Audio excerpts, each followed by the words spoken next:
তোর ক্রাশের বউ তো করেছে রে মিষ্টি, এবার তো তোর রাস্তা পুরোই ফাঁকা। তবে সমস্যা হলো কি জানিস, 6 বছরের একটা ছেলে আছে না স্যারের, ওকে দেখাশোনা করতে হবে। বাচ্চা সামলাবে পারবি তো? ইনবক্সে আসা এই মেসেজটা কয়েকবার পড়লাম, রিপ্লাই দিলাম না। ফোনটা বিছানায় ফেলে ওয়াশরুমের দিকে হাঁটা দিলাম। প্রচণ্ড রাগে আমার সমস্ত শরীর থরথর করে কাঁপছে। এমন শরৎকাল, কিন্তু গত কয়েকদিনে অসুস্থতা আমাকে শীতের কথা মনে করিয়ে দিচ্ছে। বেসিনের পানি আঙুল দিয়ে ছুঁতে গিয়ে সারা গা কেমন কেঁপে উঠল। কয়েক সেকেন্ড দাঁড়িয়ে থেকে আমি ওয়াশরুম থেকে বেরিয়ে পড়লাম। অমন ঠান্ডা পানি লাগালে ঠান্ডা এবং জ্বর দুটোই বেড়ে যাবে। এমনিতে শরীর সুস্থ হওয়ার নাম নেই। ইলেকট্রিক ফ্লাক্সে পানি ঢেলে সুইচ টিপে দিলাম। পানি ফুটতে একটু সময় লাগবে, অপেক্ষা করা ছাড়া উপায় নেই। তাই পায়ে পায়ে আবারও বিছানার কাছে এসে ঝিম মেরে বসে রইলাম। তখন দেখা মেসেজ নিয়ে ঝিম মেরে বসে থাকা। আমার শরীর ও মনের কোনোটাই ভালো নেই। কালকে কোনো এক কারণে 1.5 ঘন্টা বিছানায় ছটপট করেছি। তারপর ঘুম না আসে তাহাজ্জুদ নামাজ পড়ে কোরআন শরীফ নিয়ে বসেছিলাম। কোরআন শরীফ নিলে কোত্থেকে যেন ঘুম উড়ে আসে। তাই তো এই ট্রিকটা কালকে খাটাতে হলো। কাজটা ঠিক হয়েছে কিনা জানা নেই, তবে এরপর ঘুম আসেনি। বহু কষ্টে 2টোর দিকে চোখ বুজে একটু ঘুমানোর চেষ্টা করছিলাম, কিন্তু ঘুমাতে পারলাম আর কই। 5টায় উঠে পড়তে হলো অ্যালার্মের শব্দ শুনে। ফজরের নামাজ পড়তে হবে।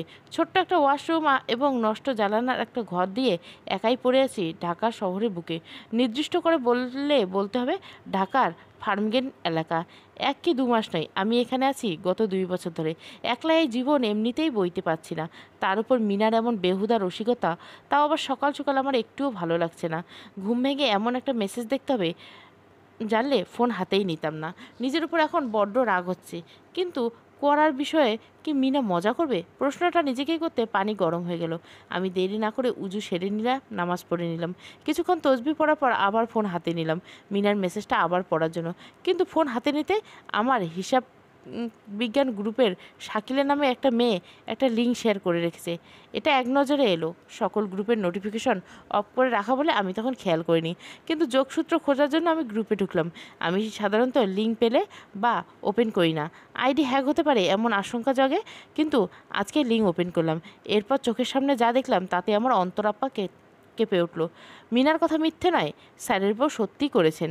আর কারণ হলো স্বামীর অন্য মেয়ের সাথে অবৈধ সম্পর্ক। নাউজুবিল্লাহ, এসব কি দেখছি আমি? সাত সকালে বিজন ঘরে নিজের গলা কেমন গম গম করে উঠল। গলায় কান্না দলা পাকিয়ে উঠছে, কিন্তু কেন? নিজের চোখে বিশ্বাস করতে কষ্ট হচ্ছে আমার। স্যার অন্য মেয়ের সাথে সত্যিই কি সম্পর্কে জড়িয়েছিল? তাহলে সেদিন যে আমাকে ভাবনার ভিড়ে আবারও মিনার মেসেজ এলো, কিরে মিষ্টি, আরে কই ডুব দিলি তুই? সিন করে উত্তর দিস না কেন? ধুত, ভাল লাগে না। মিনা আমার গায়ে পড়া একমাত্র বান্ধবী।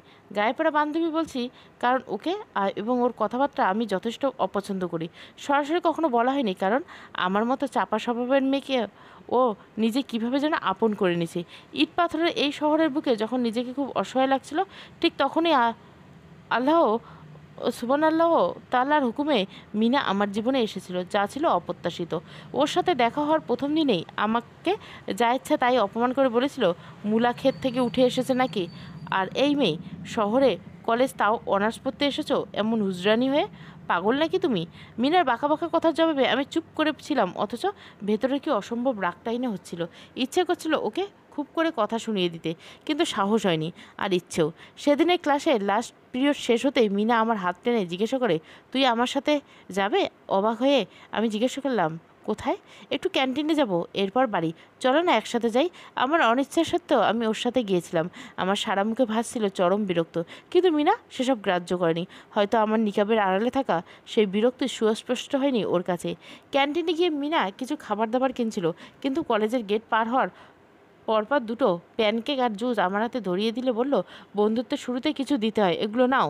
আর শোনো, আমি কিন্তু একটু বেশি কথা বলি, প্লাস এসব তুমি বলতে পারবো না। আমি অবাক হয়ে শুধু হেসেছিলাম। এরপর থেকে এই মেয়েটা আমার জীবন সেটে গেছে। তবে মাঝে মাঝে ঝেড়ে ফেলতে ইচ্ছা করে, যেমন এখন ইচ্ছে করছে। নামাজ পড়ছিলাম, বহু কষ্টে আমি মিনাকে জবাব দিলাম, নামাজ পড়ছিস নাকি ভ্যাবা করে কান্না করছিস? তুই তো ছিসকাদুনি, তোকে আমার চিনতে বাকি নেই। তোকে আমি আগেই বলেছিলাম এই ব্যাটার মধ্যে ঘাপলা আছে, কিন্তু তুই তো আমার কোনো কথাই শুনলি না।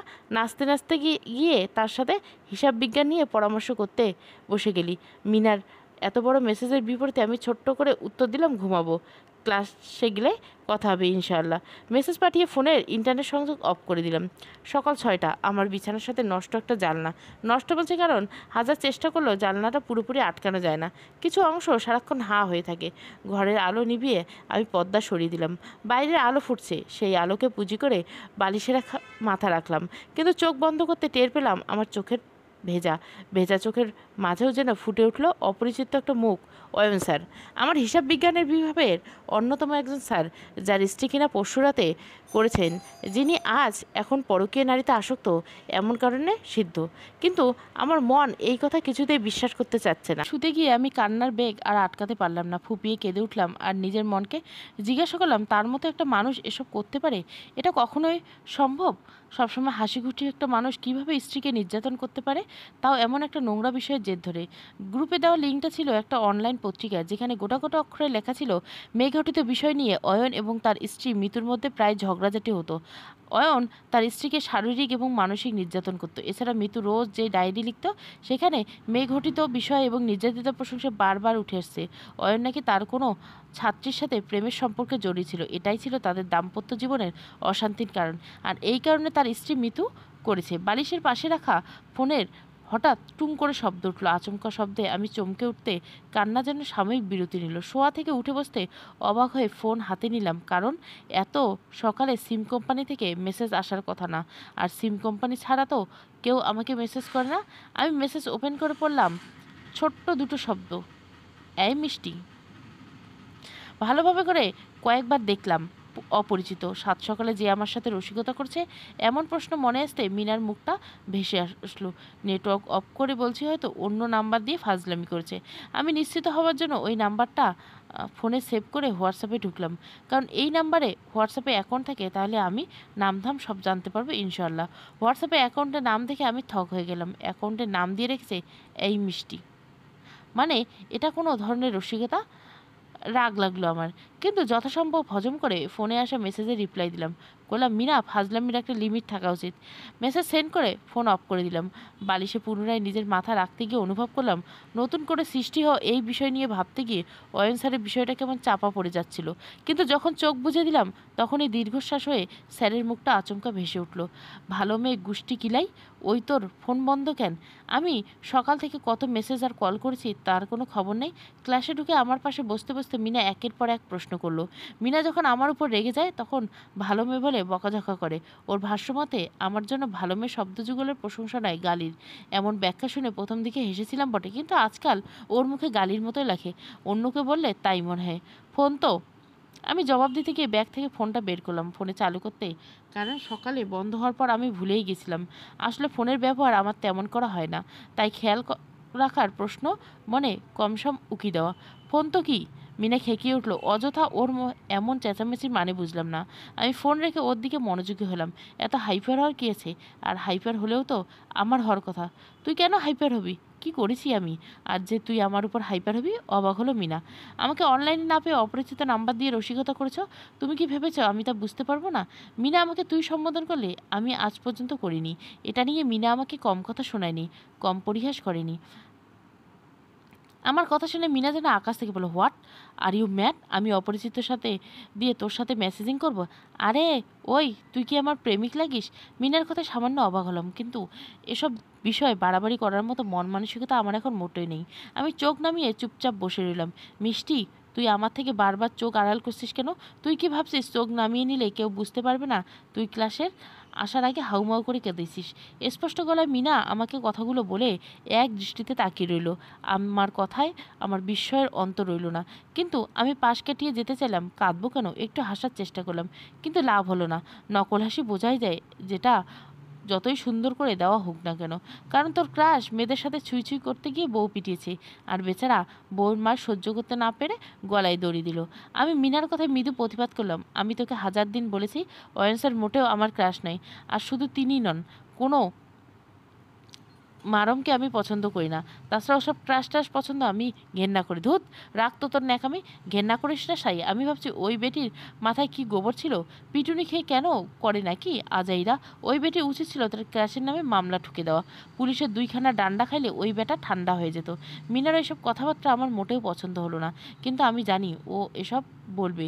ফোন হাতে নিয়ে উঠে দাঁড়ালাম। চট করে ওকে বললাম, একটু আসছি বাইরে থেকে। দেরি করলাম না, বেরিয়ে পড়লাম সাথে সাথে। মিনা ডেকে পিছন থেকে বলে, আরে কই যাস? আমার আসল কথা তো শুনলি না।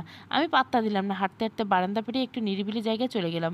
তেজগাঁও মহিলা কলেজের এত ভিড়ে, ছাত্রীদের ভিড়ে অবস্থান করে নিজেকে কেমন শূন্য লাগছে আমার। এই শূন্যতা আমি ছোটবেলা থেকেই বয়ে বেড়াচ্ছি, অভ্যাস হয়ে গেছে। কিন্তু মাঝে মধ্যে ইচ্ছে করে শূন্যস্থান পূরণ করে দিতে। কারণহীন ফোন চেক করতেই সকালে ওই মেসেজটার কথা মনে পড়লো আমার। মিনা যদি ফাজলামি করে না থাকে, তাহলে কে আমাকে মেসেজ করলো? আমি ওই মেসেজটা আবার পড়তে পেয়ে নতুন একটা মেসেজ পেলাম ওই নাম্বার থেকে। সকালে যখন মিনার মেসেজ মনে করে জবাব দিয়েছিলাম, এরপরে উত্তর দিয়েছিল, কিন্তু আমার আর লক্ষ্য করা হয়নি। এই মিষ্টি, আমি মেয়ে নই গো, আমি পুরুষ, সুদর্শন না বা স্বপ্নের নই। আমি তোমার জীবনের সবচেয়ে বাজে পুরুষ। এমন মেসেজ পড়ে আমি বোকা বনে গেলাম। একটু শব্দ করে বলে উঠলাম, আমি একটা পুরুষ মানুষকে উত্তর দিয়েছি? নাউজুবিল্লাহ। এই মিষ্টি, স্যার আসছে, তাড়াতাড়ি ক্লাসে আয়। আমার থেকে বেশ দূরে দাঁড়িয়ে মিনা ডেকে নিল। আমি ফোনও বন্ধ করে ক্লাসে যাওয়ার জন্য পা বাড়ালাম, কিন্তু 2 কদম এগিয়ে যেতে মনের মধ্যে কিছু প্রশ্ন এসে ভিড় করলো। কে ইনি? আমাকে কেন মেসেজ করলো? আর নাম্বারই বা কোথায় পেলো? আমার জীবনে বাজে পুরুষ। কিন্তু আমার শেষ করে আরেক দফা পড়তে বসলাম, কিন্তু হিসাব বিজ্ঞানের বই নিয়ে অয়ন স্যারের কথা মনে হলো। না, স্যারের প্রতি আমার কোনো দুর্বলতা নাই। আমি কোনো রকম ও শিক্ষা পাইনি। আমার আম্মু আমাকে সর্বদা এটাই শিখিয়েছে, তাদের পরে আমার জীবনে যদি কারো স্থান থাকে তবে তারা হলেন আমার শিক্ষক। আমি শুরু থেকে অয়ন স্যারকে একজন স্যার হিসেবে শ্রদ্ধা করে এসেছি। এদিকে স্যার খোলা মনের মানুষ বটে, কিন্তু তার মাঝে আমি কখনো অন্য কিছু দেখিনি। আমি স্যারের কাছে হিসাব বিজ্ঞান পড়তাম, স্যার ব্যাচ বানিয়ে কোচিং সেন্টারের মতো করে পড়ান। আমার ব্যাচে আমরা 3জন মেয়ে, বা একদিন বাকি 2জন পড়তে যায়নি। আমি একাই পড়েছিলাম। কথা প্রসঙ্গে স্যার আমাকে জিজ্ঞাসা করেছিল, তুমি বিয়ে করতে চাও না? কিন্তু কেন? জবাব দিতে সংকোচ হচ্ছিল, কিন্তু আদবের সাথে বলেছিলাম, আসলে স্যার বিয়ে একেবারে যে করবে না তা ঠিক নয়, কারণ সমাজে তো আমাকে আর কুমারী হিসেবে আজীবন থাকতে দিবে না। পরিবার, সমাজ, এদের চাপে একদিন না একদিন বিয়ে করতে হবে। সে না হয় বুঝলাম, কিন্তু এখন বললেই বিয়ে নিয়ে তোমার চিন্তা নেই? কেন নেই? তোমার কি মনে হয় বিয়ে নিয়ে তোমার ভাবা উচিত? স্যারের প্রশ্ন শুনে আমি সামান্য হাসার চেষ্টা করছিলাম বটে, কিন্তু নিকাবের আড়ালে তা দেখা যায়নি। মৃদু শব্দ হয়েছিল শুধু। আমার এটা নিয়ে কখনো চিন্তায় আসেনি, সবসময় পালিয়ে বেরিয়েছি স্যার। আমার জবাব। পালিয়ে বেরিয়েছো মানে? বিয়ে থেকে পালানোর মানে? আর বললেই যে সবার চাপে পড়ে একদিন বিয়ে করবে, তা কি সেই একদিনের অপেক্ষায় না থেকে এখন কি চিন্তা করা উচিত নয়? তুমি তো 18-19 বছর বয়স আছো, তাই না? প্রশ্ন করে স্যার পূর্ণ দৃষ্টিতে তাকিয়ে উত্তরের অপেক্ষা করছিল, ফলে আমাকে উত্তর দিতে হলো, না স্যার, আমার বয়স 20। কত? স্যার কপাল কুঁচকেলেন চোখ ছোট করে। তার মুখভঙ্গি দেখে সেদিন মনে হয়েছিল আমার কথা তার বিশ্বাস হয় নাই, কিন্তু আমি নিজের ঠিকঠাক বয়স সবসময় বলি, অথচ ছোটবেলা থেকে দেখে এসেছি মেয়েরা নিজেদের বয়স লুকায়। তবে এর কারণটা আমি আজও জানতে পারিনি। এ অবশ্য শুনেছি মেয়েদের বয়স আর ছেলেদের বেতনের কথা জিজ্ঞাসা করতে নেই। 20 বছর স্যার। আমি দ্বিতীয়বারের মতো নিজের বয়স বলছিলাম। তাহলে তো তোমার বিয়ের বয়স হয়েছে। দেখো, আমি তোমাকে বিয়ের জন্য জোর করছি না, শুধু বাস্তব এবং সত্য বিষয়ে বোঝানোর চেষ্টা করছি। ধরো তুমি এখন 20 বছর বয়স আছো, বিয়ে যাকে করবে তার বয়স 25-26 বছর হবে। এখন যদি তোমার বয়স 35-36 হয়, তাহলে কি তুমি 42-43 বছরের একটা কলা গাছকে বিয়ে করবে? স্যারের বলা কথা আমি সেদিন সবই বুঝতে পেরেছিলাম, কিন্তু একজন পুরুষ 42-43 বছর বয়সে পুরুষকে কলা গাছ কেন বলেছিল তা আমার মাথায় আজও ঢোকেনি। হাবিজাবি চিন্তার ভিড়ে হঠাৎ করে ফোন বেজে উঠল। হাতে নিয়ে দেখি ফাইজা কল দিয়েছে। ফাইজা, মৌসুমি আর আমি একসাথে অয়ন স্যারের কোচিংয়ে পড়তাম। ওর সাথে দীর্ঘদিন ধরে পড়লেও আলাপ তেমন করে জমে ওঠেনি, কিন্তু আজকে ওর ফোন পেয়ে কেমন যেন আপন মনে হচ্ছে। হয়তো অয়ন স্যারের খবর পাবো এই আশায়, নয়তো একসাথে একই মানুষের কাছে পড়েছি বলে। আসসালামু আলাইকুম ওয়া রহমতুল্লাহ বারকাতু। বলো ফাইজা। আমি বেশ আগ্রহ নিয়ে কল রিসিভ করলাম। ফাইজা সালামের জবাব দিয়ে জিজ্ঞাসা করলো, আমাকে কোচিংয়ে আসোনি কেন? কোচিং? আমি অবাক হলাম। জিজ্ঞাসা করলাম, আজকে কোচিং হয়েছে? হ্যাঁ, হবে না কেন? তবে সবাই অবশ্য আসেনি। ফাইজার কথা আমার যেন বিশ্বাস হচ্ছে না। আমি অবিশ্বাসের সুরে জিজ্ঞেস করলাম, সত্যি আজকে কোচিং হয়েছে? ফাইজা হাসলো। ওর জায়গায় অন্য কেউ হলে হয়তো রেগে যেত, কিন্তু মেয়েটা বরাবর ঠান্ডা মেজাজে। তাই শান্ত গলায় বলল, বিশ্বাস করতে সবারই কষ্ট হয়, কিন্তু স্যার সশরীরে পড়ায়নি, অনলাইনে পড়েছে, কিন্তু এখন পালিয়ে বেড়েছে। পালিয়ে বেড়াচ্ছে? এটা শুনে বুকের ভেতরটা কেমন আঁতকে উঠলো। ওটা টের পেলাম। যেই মানুষটা আমাকে একদিন বিয়ে থেকে পালিয়ে বেড়াতে মানা করলো, আর সে নিজেই পালিয়ে বেড়াচ্ছে। আমার গলা দিয়ে কোনো শব্দ বেরোচ্ছে না। আমি চুপ করে রইলাম। ফাইজা বলে গেল, স্যারের ছোট ভাই ইমন আছে না, ওই যে আমাদের একদিন হিসাব বিজ্ঞান পড়েছে, তিনিও তো স্যার। তিনি সব ব্যবস্থা করেছেন, আর এখন থেকে তিনিই পড়াবেন। অয়ন স্যার আজকে কিছু পড়ায়নি, শুধু নিজের কষ্টের কথা বলেছে। স্যারের বিরুদ্ধে নাকি মিথ্যে মামলা দেওয়া হয়েছে। আমরা কিন্তু এটা শুরুতেই মনে হয়েছিল, কারণ তার মতো একটা মানুষ এসব করতে পারে না, ভাবাই যায় না। ফাইজা একটু থামলো, থেমে আমাকে জিজ্ঞেস করলো, মিষ্টি শুনতে পাচ্ছ নাকি নেটওয়ার্ক সমস্যা? শুনেছি, খুব ছোট্ট একটা উত্তর দিলাম, কিন্তু গলা দিয়ে বের করতে গিয়েও মনে হলো যেন বিশাল পাথর উগড়ে দিচ্ছি। পরিস্থিতি স্বাভাবিক না হওয়া পর্যন্ত ইমন স্যার আমাদেরকে পড়াবেন। তবে অয়ন স্যার বলেছে, যদি কারো আপত্তি না থাকে তাহলে সে কোচিং ছেড়ে দিতে পারে। স্যার কোনো কিছু মনে করবেন না। তিনি চান না তার জন্য আমাদের কোনো ক্ষতি হোক। ও, আমার কিছু বলতে ইচ্ছা করছে না। ফাইজা হয়তো বুঝতে পারছে। কথা না বাড়িয়ে ব্যস্ততা দেখে ও ফোন রেখে দিল। পড়াশোনায় আমার এমনিতেই মনোযোগ ছিল না, এখন ফাইজার কথা শুনে মনটা আরও বিষিয়ে গেল। আমি হাতে ফোন নিয়ে বই বন্ধ করে বিছানায় চলে এলাম। একলা ঘরে একলা মনে বালিশের মাথা রাখলাম। আমার সমস্ত ক্লান্তি বিছানা আপন করে নিলে বুকের ভেতর শূন্যতার ভার কেউ নিল না। দুই চোখ উগড়ে যেই জল পড়তে চাইলো, তা আমি বহু কষ্টে সংবরণ করলাম। হাতে ফোনটা চেপে রাখা ফোনটা আচমকা বেজে উঠল। বিক্ষিপ্ত মনে আমি শোয়া থেকে উঠে বসে ফোন দেখলাম। অপরিচিত নাম্বার। 7-5 না ভেবে রিসিভ করলাম। আসসালামু আলাইকুম ও রহমতুল্লাহ বারকাতু। এত বড় সালাম, অপরিচিত এবং পুরুষ কণ্ঠ। আমি অবাক হলেও প্রকাশ করলাম না। ওয়ালাইকুম সালাম। আমার জীবনে এত বড় সালাম শেষ কবে শুনেছি আমার জানা নেই। যাই হোক, তা কেমন আছো তুমি? মিষ্টি তো? এত কথা শুনে আমি একটু বিরক্তও হলাম, কারণ এমনিতে মন মানসিকতা ভালো নেই। তাছাড়া খুব প্রয়োজন না হলে আমি না হয় মাহরম এড়িয়ে চলি, কিন্তু বর্তমান যুগে এড়িয়ে চলা মুশকিল, তাও আবার পড়াশোনা করতে ঢাকায় আসা একটা মেয়ের জন্য। জি, কিন্তু আপনার পরিচয়? আমি যথেষ্ট স্বাভাবিক থেকে প্রশ্ন করলাম। পরিচয় না পেলে কি কথা বলবে না? প্রশ্ন একটু হেয়ালিপনা ভেসে উঠলো। আমি গলার স্বর একটু কঠোর করে বললাম, পরিচয় নাই, আমি প্রয়োজন বুঝে নন মানবদের সাথে কথা বলি। সরি মিষ্টি, আমার আসলে মনেই ছিল না তুমি ধার্মিক মেয়ে। আমি তোমাকে কল করে বিরক্ত করতাম না। তোমার মন খারাপ, এই কথা আমি জানি, কিন্তু তুমি আমার ওই নাম্বার ব্লক করে দিলে মনে হলো একটু বেশি বিষণ্ণতায় ভুগছো, তাই সরাসরি কল করেছি। অনেক কথাই বলেছো মানুষটা, কিন্তু আমার কেমন জানি সব গুলিয়ে যাচ্ছে। আমি যেন কিছুতেই বিশ্বাস করতে পারছি না। অগোছালো মনেই জিজ্ঞাসা করলাম, আমার মন খারাপ হলে আপনার কি? যে জন্য কল করছেন সেটা বলুন। রাগ করলে? আপনি অযথা কথা বাড়াচ্ছেন। আমার গলার স্বর ক্রমাগত শক্ত শোনাচ্ছে। ঠিক আছে, তাহলে আসল কথা বলি। একটু থামলো, এরপর বলে, এই মিষ্টি, আমি মেয়ে নই গো, আমি পুরুষ। সুদর্শন না, স্বপ্নের পুরুষ নই। আমি তোমার জীবনে সবচেয়ে বাজে পুরুষ। এসব কথা শুনে আমি মুহূর্তে আটকে উঠলাম। মুখ ফসকে যেন বেরিয়ে গেল আপনি। ফোনে ওপাশ পাশের মানুষটা হাসলো, অন্যরকম হাসি। আমি ছেলেদের সংস্পর্শে খুব কম থেকেছি, তাই খুব একটা জানা নেই ছেলেদের হাসি কেমন হতে পারে, কিন্তু এর হাসি কেমন যেন লাগলো। সুন্দর, অসুন্দর, ভালো মন্দ এসব কিছুই বুঝতে পারলাম না, শুধু মনের মধ্যে অন্যরকম একটা ভয় টের পেলাম। হ্যাঁ, আমি তোমার জীবনের সবচেয়ে বাজে পুরুষ। এই মিষ্টি, তুমি কি এই বাজে পুরুষকে জীবনে এসে তাকে শুধরে দিবে? দিতেও তো পারো, তাই না? একটু থেমে আবারও প্রশ্ন করলো, বিয়ে করবো আম্মায় মিষ্টি?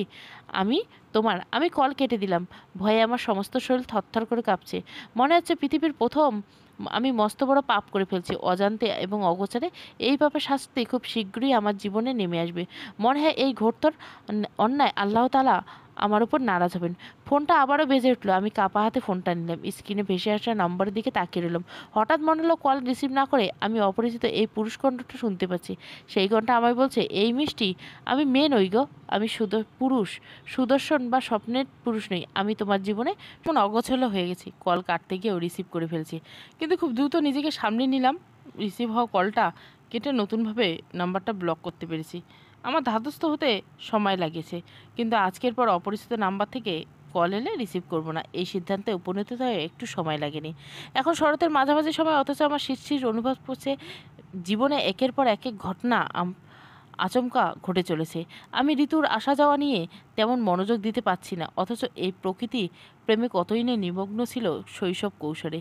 মিনা আজকে ক্লাসে আসেনি। মেয়েটা যখন বকবক শুরু করে তখন বড্ড বিরক্ত লাগে, কান একদম ঢালাপাড়া করে। কিন্তু একদিন যদি না আসে তখন বুকের ভেতরটা কেমন যেন দুঃখের ভারে টান টান হয়ে যায়। আজকে ওর কথা একটু বেশিই মনে পড়ছে। হয়তো আহত হৃদয়ের দুঃখগুলো ওর অহেতুক বকবক শুনে ক্ষত সরাতে চাইছে। এই যে শুনুন, কলেজের থেকে বেরিয়ে পিচ ঢালা পথ ধরে হাঁটছিলাম, হঠাৎ অচেনা একটা পুরুষ কণ্ঠ শুনতে পেলাম। আমি খানিকটা থমকে গিয়ে হাঁটতে শুরু করলাম, কারণ অজানা এই শহরে অচেনা কোনো পুরুষ আমাকে কোনোদিনও ডাকবে না। এই মিষ্টি! এবার আমাকে থামতেই হলো, তাও আকাশ সমান বিস্ময় নিয়ে। আমি দাঁড়ালাম ঠিক, কিন্তু পিছনে ফিরে তাকালাম না। আনমনে প্রশ্ন করে উঠলাম, কে ডাকছে আমায়? আমার নামও জানে, কিন্তু কেমন করে? আমার শতকত প্রশ্নের ভিড়ে জুতার শব্দে ধীরে ধীরে এগিয়ে এলো। কয়েক সেকেন্ডের মধ্যে মানুষটা যখন আমার সম্মুখে এলো, আমি জড়সড় অবস্থায় তাকে দেখার চেষ্টা করলাম, কিন্তু হৃদয়ের সৃষ্টি হওয়া হাজারো ভয় নিয়ে অচেনা একটা পুরুষের দিকে তার বুক অবধি দেখতে পারলাম। এর বেশি চোখ তোলার সাহস হলো না আমার, অভ্যাস নেই। জুতো আর শার্ট প্যান্ট দেখে তার বয়স ঠাউর করতে অসুবিধা হলেও মনে হলো বয়স হয়তো 30-এর নিচেই হবে। আমার প্রত্যেকটা সিম কার্ড ব্লক লিস্টে ফেলে দিচ্ছ কেন? তুমি কি ভেবেছো আমি তোমার হদিশ পাবো না? এমন কথা শুনে আমার বিস্ময় অন্ত রইল না। নিজের অজান্তে আমি চোখ তুলে তাকালাম, কিন্তু ক্যাব আর রুমাল দিয়ে মুখ বাঁধা, শুধু চোখ জোড়াই দেখা যায়। কেবল চোখ জোড়া দিয়ে কাউকে চেনা যায়? অবশ্য পুরো চেহারা দেখলে চিনতে পারতাম না, কারণ এমন কোনো পুরুষের সাথে যে আমার কখনো আলাপ হয়নি। কথা বলছো না কেন? এই মিষ্টি, আমাকে চিনতে পারোনি? আমি তোমার জীবনে সেই পুরুষ গো, ওই যে বলেছিলাম সবচেয়ে বাজে পুরুষ। আমি সেই তোমার জীবনে সবচেয়ে বাজে পুরুষ। এমন কথা শোনার পরে ভয়ে আমার অন্তরাত্মা কেঁপে উঠল। আবার অবাকে আমার চোখের মণি ছিটকে বেরিয়ে আসলো। গলা শুকিয়ে কাঠ হয়ে আসলো। মস্তিষ্কের বিরুদ্ধে যুদ্ধ করছে, হাজারো প্রশ্নের বাণ ছুড়ে দিচ্ছে। এই মানুষটা তাহলে মেসেজ আর কল করার সেই মানুষটা? কিন্তু আমাকে চেনেন কিভাবে? খোঁজ পেল কিভাবে? জানলো কিভাবে? এখন আমি বোর্ডিংয়ে ফিরবো। আমি বরাবরই ছেলেদের ভয় পাই। ছোটবেলা থেকে ছেলেদের সাথে রূপ এবং চরিত্রের গল্প শুনে বড় হয়েছি, তাই তাদের সঙ্গ সর্বদা এড়িয়ে চলছি। চেনা যারা ছেলেরাও আমাকে বিরক্ত করতো না, এমনকি আমার আত্মীয় স্বজনের মাঝে যারা আছে তারাও আমার সাথে তেমন একটা কথা বলতো না। আমার পরিবার রক্ষণশীল নয়, অনেক বেশি ধার্মিকও নয়, তবে ফ্রি মিক্সিংয়ের শিক্ষা কখনোই আমাকে দেওয়া হয়নি। জীবনে প্রথমে আমি কোনো ছেলের সাথে দাঁড়িয়ে সামনে এমন অদ্ভুত কথা শুনছি, যা এই 2017 সালে এসে কাউকে বললে কেউ হয়তো বিশ্বাস করবে না, উল্টে পরিহাস করতে বলবে। তোমার মতো মেয়ে যে কিনা ঢাকায় থেকে পড়াশোনা করে, সে নাকি ছেলেদের সাথে কখনো কথা বলেনি, এটা আবার বিশ্বাস করতে হলো? এসব হাস্যকর ব্যাপার। 2017 সালে এসে কোনো মেয়েই প্রেমিক ছাড়া থাকবে না, আর তুমি কিনা ছেলেদের সাথে কথা বলো না? কিন্তু এটাই যে সত্যি। এই মিষ্টি, কি গো এমন চুপ করে আছে কেন? কিছু বলো। আরে বাবা, আমাকে তো এত দেখার কি আছে, সব তো ঢেকেই রেখেছি। এই বলে থেমে গিয়ে একটু দুধ কমিয়ে নিল। আমি বিস্মিত হওয়ার পর যেন পাথর হয়ে গেছি, কোনো বিকার নেই আমার। এত সামনাসামনি একটা ছেলেকে এমন করে দেখা হয়নি। আসলে এর ইচ্ছে বা পরিস্থিতির সৃষ্টি এর আগে কখনো হয়নি। তার চোখ জোড়া সুন্দর কি অসুন্দর আমার জানা নেই। আকাশের সমান ভয় অন্তরে চেপে রেখে আমি তাকিয়ে রইলাম। শয়তানের প্ররোচনায় পড়ে জীবনে প্রথম পুরুষের চোখে সৌন্দর্যে আখট আস্বাদন করলাম। এই মিষ্টি, এমন করে দেখতে নেই গো। কি হয়েছে বলো তো? কিছু না বলে চুপচাপ দেখে যাচ্ছি। মন মাহরম বুঝি চোখ দিয়ে খাওয়া যায়? আঁতকে উঠলাম আমি। ফিরল আমার সমীরনাথ। মনে মনে অসংখ্যবার নাউজুবিল্লাহ এবং তবা করতে করতে আমি এক অদ্ভুত কাজ করে বসলাম। পিচ ঢালা পথে অসংখ্য মানুষ, এই সমুদ্রে আমি ছুটে পালাতে লাগলাম। ভয় এবং অচেনা আতঙ্ক যেন আমাকে ক্ষুধার্ত বাঘের মতো তাড়া করছে। ছুটে না পালালে এখনই খেয়ে নিবে। আমি থামলাম। বোরখা আর নিকাবের আড়ালে ঢাকা দেহটা বহু কষ্টে বয়ে নিয়ে ছুটলাম। বোর্ডিংয়ের কিচেন থেকে খাবার এনে টেবিলের উপর রাখলাম। রাত অনেক হয়েছে, কিন্তু আমার খেতে ইচ্ছে করছে না। খাবার রেখে ফোন নিয়ে বসলাম। পড়তে ইচ্ছে করছে না। আজকে ক্লাসে মৌসুমি এসে হঠাৎ করে জিজ্ঞাসা করলো, মিষ্টি, তুমি কি অয়ন স্যারের কোচিংয়ে আর কন্টিনিউ করবে না? কেন? অবাক হয়েছিলাম। আমার আসলে ইচ্ছে নাই, তবে অয়ন স্যার থাকলে আমি পড়তাম, কিন্তু ইমন স্যারের কাছে আমার পড়ার ইচ্ছে একদম নেই। আমাদের বিল্ডিংয়ে একজন টিচার আছেন, প্রাইভেট ইউনিভার্সিটির টিচার, ভাবছি তার কাছে পড়বো, কিন্তু একা পড়তে তো অনেক খরচ পড়ে যাবে।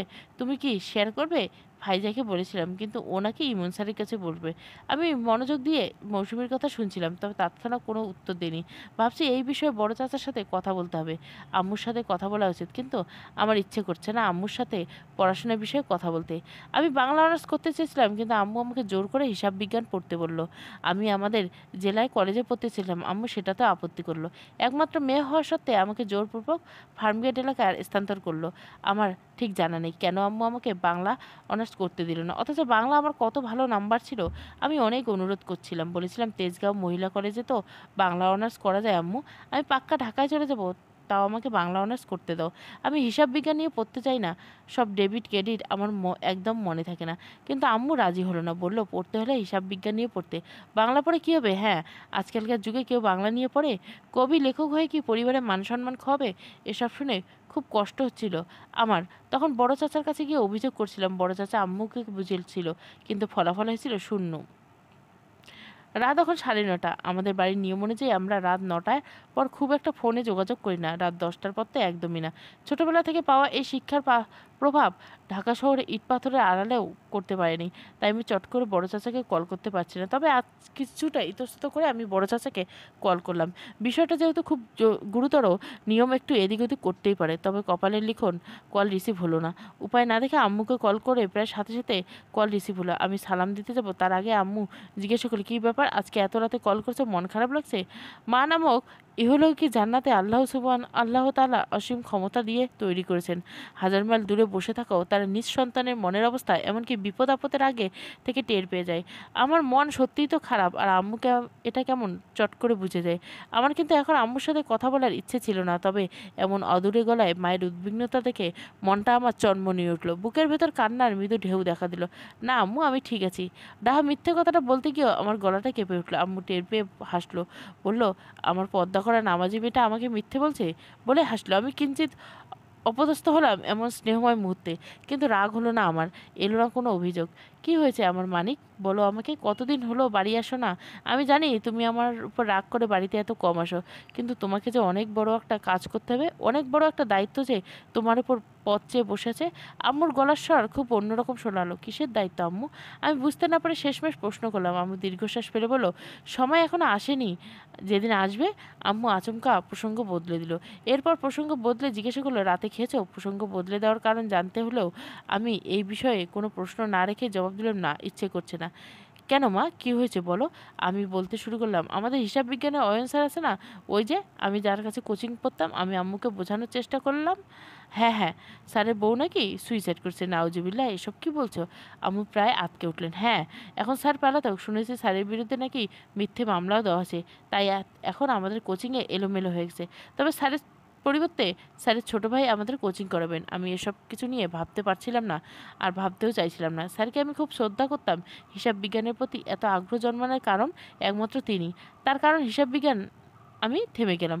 কথাগুলো বলতে গিয়ে কেমন যেন কষ্ট হচ্ছে। আম্মু বুঝতে পেরে জিজ্ঞাসা করলো, এখন তোমার সেখানে যেতে কষ্ট হবে, তাই তো? হ্যাঁ।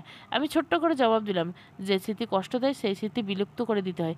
স্মৃতি সুখের হোক আর দুঃখের হোক সবসময় মানুষকে কাঁদাবেই, এটা স্মৃতির ধর্ম। আম্মু একটু থেমে জিজ্ঞাসা করলো, সামনে কোনো পরীক্ষা আছে?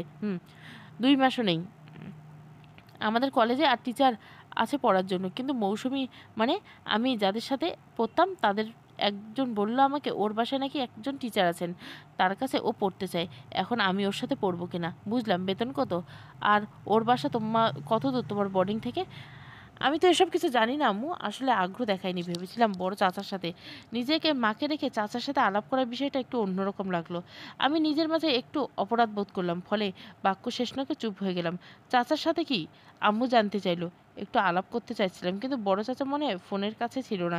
এবার একটু ব্যস্ত ভঙ্গিতে আমি বলে উঠলাম, আমি কিন্তু তোমার সাথেও কথা বলতাম আম্মু। এই কথাটা একেবারে মিথ্যা নয়, তবে পুরোপুরি যে সত্য নয় তা আম্মু ঠিকই টের পেলো। জিজ্ঞাসা করলো, তাই নাকি? আম্মু হেসে উঠলো। আমার আম্মুর রাগ যত বেশি, হাসি তত বেশি, আর হাসলে মাশাআল্লাহ বেশ সুন্দর লাগে। মায়ের পবিত্র হাসি নিঃশব্দে শোনার সৌভাগ্য মনে হয়, কিন্তু যখন মনে পড়ে আম্মুর জন্য হিসাব বিজ্ঞান পড়তে, অথচ আমি বাংলা পড়তে চেয়েছিলাম, তখন আম্মুর রাগ এসে আমার উপর ভর করে। আরও 10-15 মিনিট কথা বলা শেষ করে আম্মু রেখে দিল। আমি প্লেট নিয়ে খেতে বসলাম। 2 লোকমা মুখে তুলতেই ফোন বেজে উঠল। স্ক্রিনের দিকে তাকিয়ে দেখে অপরিচিত নাম্বার, তবে শেষ 2 ডিজিট দেখে মনে হলো এটা বড় চাচার নাম্বার।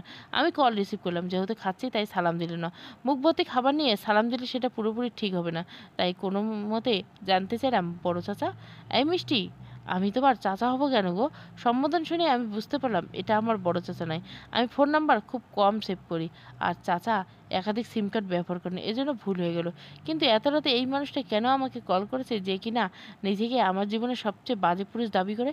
আমার মেজাজ খাট্টা হয়ে গেল। আপনি কী ব্যাপার, সালাম দিলে না কেন?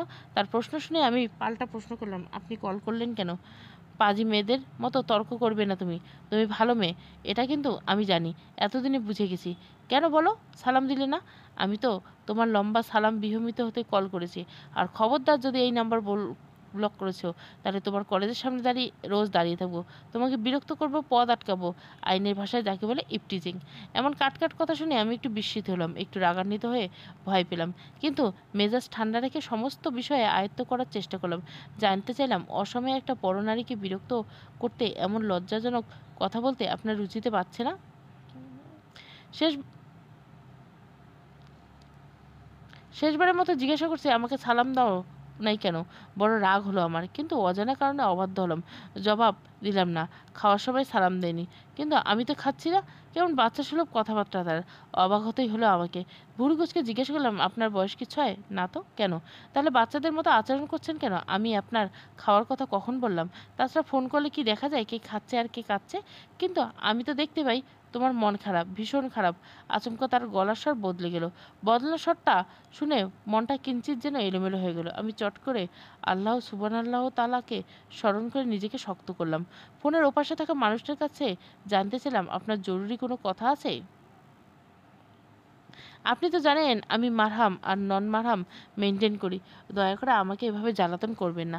আমার এসব পছন্দ না, আর আমার মন ভালো না। স্পষ্ট বিরক্ত বুঝিয়ে কথাগুলো বললাম। কিন্তু কে শুনে কার কথা? সে হ্যালি করে যাচ্ছে, আমাকে মারহাম করে নাও। তাহলে তো আমার সাথে কথা বলতে তোমার অসুবিধা হবে না। আর মন খারাপের কথা বলছো, এটা তো এমনি এমনি ঠিক হয়ে যাবে। তার গলার স্বর অন্যরকম, বড়ই অন্যরকম। একটু আগে যেই পুরুষের কণ্ঠে বাচ্চা মেয়ে হচ্ছিল, এখন সেই পুরুষের কণ্ঠে ঢঙ্গে ও সুরের নিজেকে প্রাপ্তবয়স্ক দাবি করছে। আমার মনের মধ্যে আন্দোলিত হচ্ছে অজানা এক অনুভূতি, যেন অনুভূতি মিশে যাচ্ছে লজ্জা আর ভয়। মারম করে নিব মানে? প্রশ্ন করতে গিয়ে আমার গলা স্পষ্ট কাঁপছে। বুঝতে পারছি এই কাঁপুনি লজ্জার নাকি ভয়ের। আমি আপ্রাণ চেষ্টায় নিজেকে স্বাভাবিক রাখার চেষ্টা করলাম। লজ্জা এবং ভয়ের পরিবর্তন কিঞ্চিত রাগ ভাসিয়ে দিলাম, যেন নিজের দুর্বলতা আড়াল করা যায়। তার দিকে প্রশ্নের বাণ ছুড়ে দিলাম আরও কয়েকবার। চাইলেন কি একজন নন মারহাম আমার জন্য মারহাম করতে পারবো নাকি? রাত দুপুরে আমার সাথে বিটলামি করছেন আপনি? আহা, চড়ছো কেন? এই মিষ্টি, আগে আমার বলা বিষয়টি বোঝার চেষ্টা করো গো। সে আমার লজ্জা বা ভয় ধরতে পারেনি বলে আমি যেন হাঁপ ছেড়ে বাঁচলাম। নিজের তেমন রাগ ভাসিয়ে আরও ব্যস্ততা দেখে বললাম, আল্লাহ রাস্তায় আমাকে মাফ করুন, দুপুরে আমি ঠিক করে খাইনি। এখন আমাকে একটু খেতে দিন। এমনিতে বোর্ডিংয়ের তরকারি এক গাদা মরিচের গুঁড়ো দেওয়া থাকে। তাড়াতাড়ি করে খেয়ে সাবান দিয়ে হাত না দিলে আমার হাত জ্বলে একাকার হয়ে যাবে। একটু তো দয়া করুন আমার ওপর। কেন এভাবে জ্বালাচ্ছেন আমাকে? আপনার তো বোঝা উচিত, ছেলেদের সাথে আড্ডাবাজি করার মতো মেয়ে আমি নই। অনর্থক নিজের এবং আমার সময় নষ্ট করার কোনো মানে হয় না। এক নাগাড়ে কথাগুলো বলে এবার থামলাম আমি।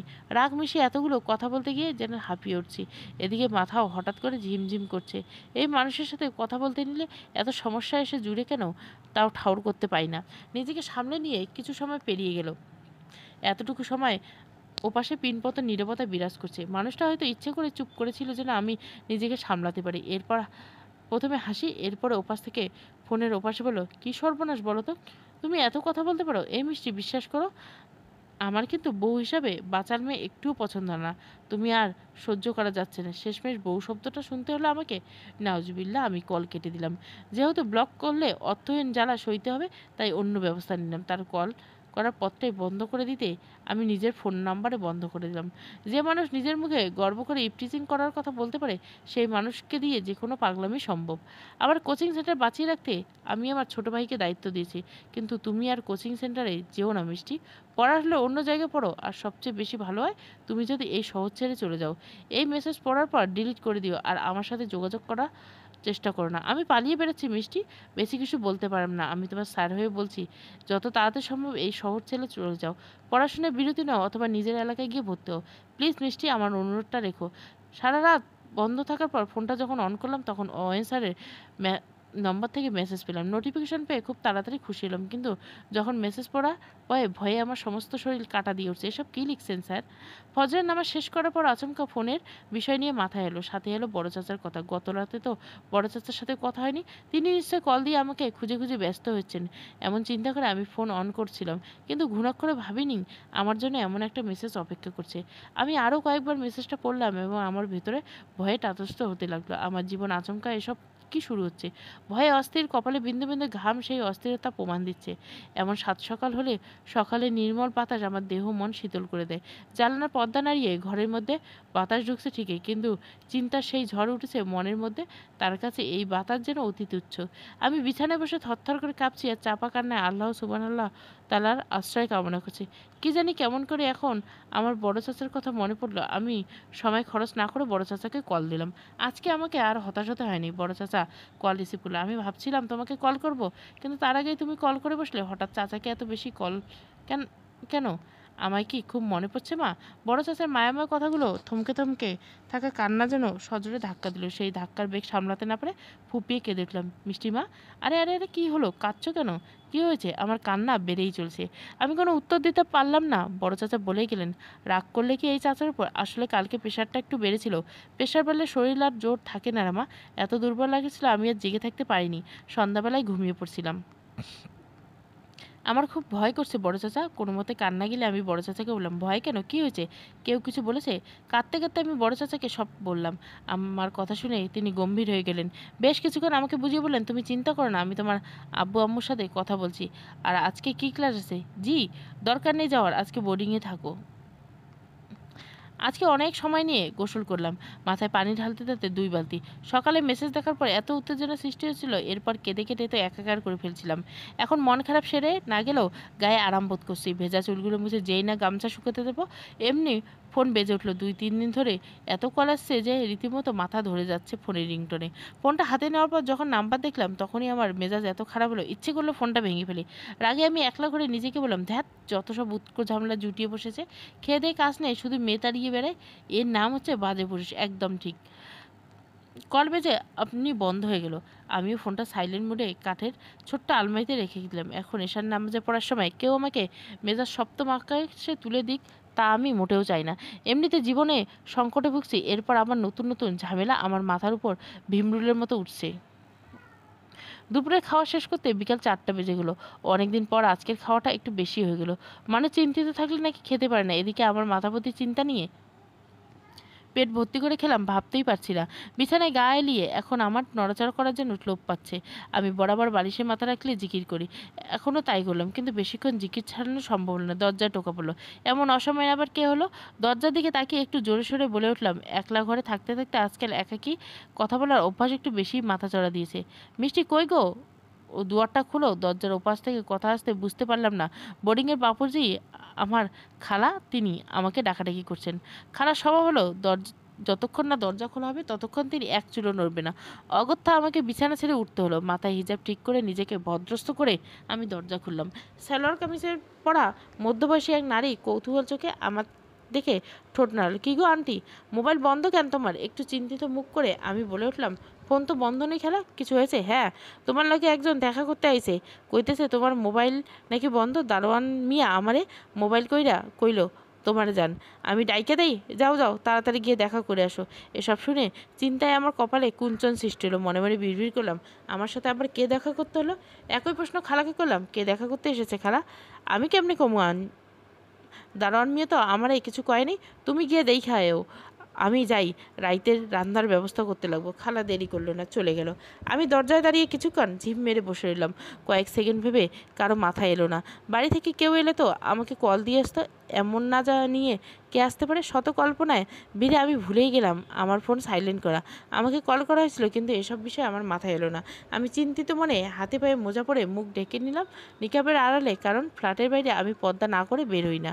দরজা লক করে আমি হাঁটতে লাগলাম। পায়ে পায়ে সিঁড়িগুলো শেষ হচ্ছে আর আমার মনে অস্থিরতা পাল্লা দিয়ে বাড়ছে।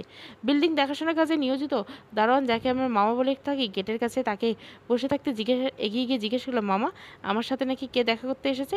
হ্যাঁ মা, বাইরে খাড়া আছে, গিয়ে দেখি। আচ্ছা, আমি গেট পেরিয়ে বাইরে এলাম।